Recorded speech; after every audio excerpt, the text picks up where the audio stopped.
Hey guys, Sam here from D-Life HD. Today we're going to be talking about a little indie game called The Longing. You may have heard of it. Came out last year for PC and Mac, and it was released this year on the Nintendo Switch, which is why we're covering it here on the channel. Now, The Longing is a very special kind of game. It breaks the conventions of normal game design and really throws you for a loop.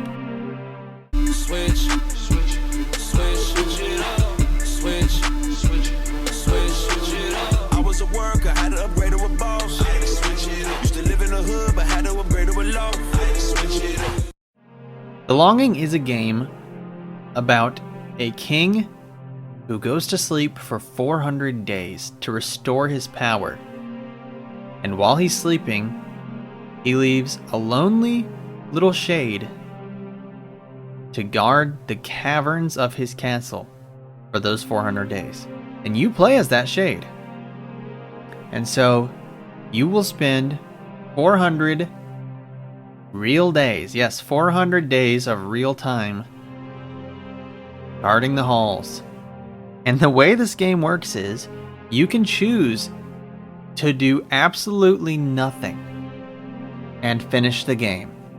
If you start the game and then turn it off and come back 400 days later, you can watch the ending. Or you can choose to explore. And there is a lot to see in this game. One cool thing is that certain activities will cause time to actually move faster than real time. For instance, reading a book or doing artwork will cause time to go by more quickly.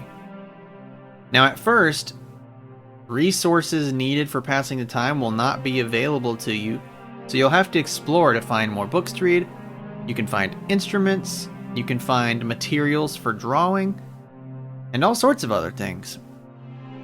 I don't want to spoil the game for you at all because there is a lot to see, and the entire purpose of the game is to see it all. In a way, you do have a time limit. If you don't see everything within those 400 days, then you're going to miss out. But that is plenty of time.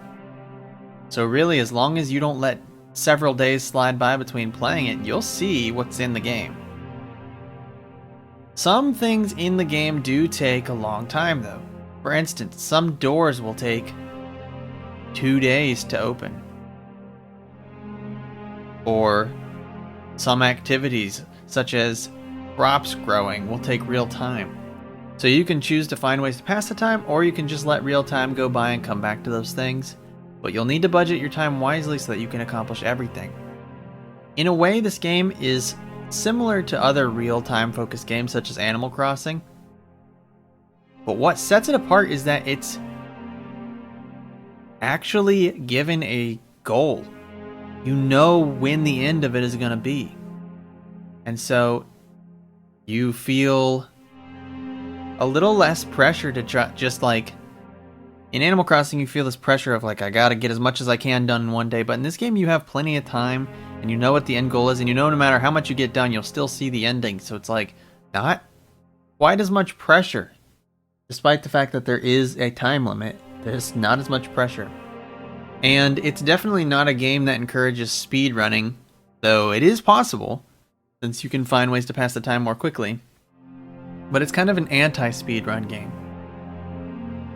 Because your guy walks very slow, and everything you do is very slow. It will challenge your patience for sure. A cool thing is you can set the shade to automatically walk and just leave him be, and he'll explore, and you can start the game back up the next day and find him in just a completely random place. And you don't have to worry about getting lost because he can always make his way home.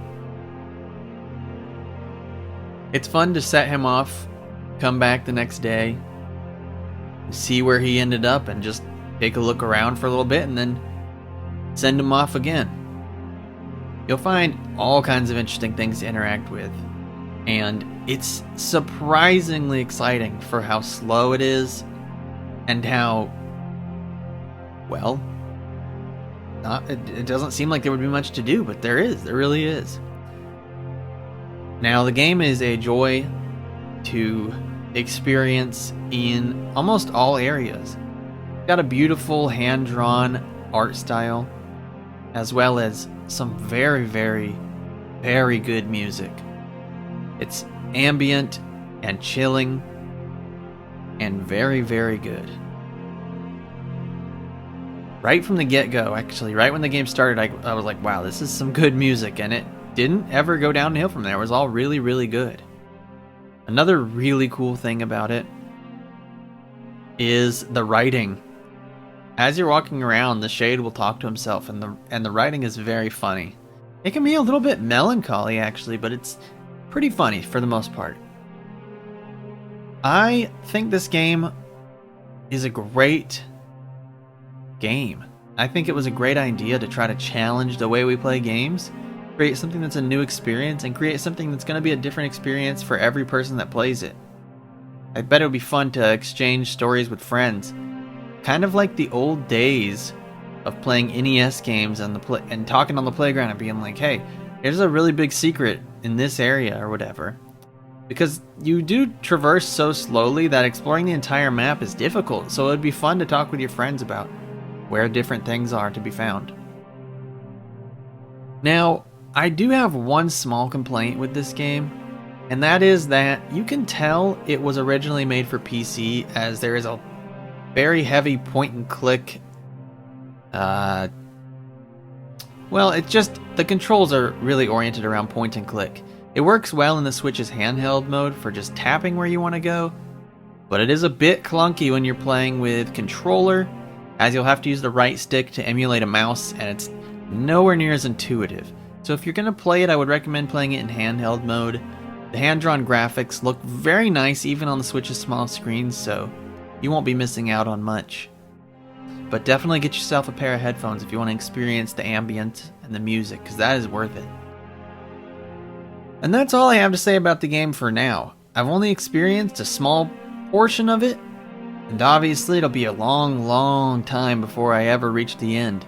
But when I do, I'm planning on doing a follow-up video where I'll give my full review on the game. It's just going to be a while.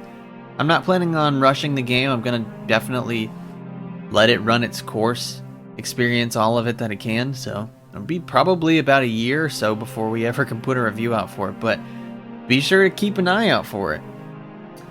You'll definitely want to subscribe so that you don't miss that. And well, if you like this video, give it a like. And if you've played The Longing, or you're interested in it, or you have any questions about it, definitely drop a comment in the comment section below and we'd be happy to talk to you about it. And if you want to keep talking to us about video games of any kind, put a link to our Discord server in the bio so that you can go on in there and have a chat with us. We'd be happy to talk with you. Till next time, guys, I've been Sam. You've been watching DLife HD. Make sure to stay one up. See you later.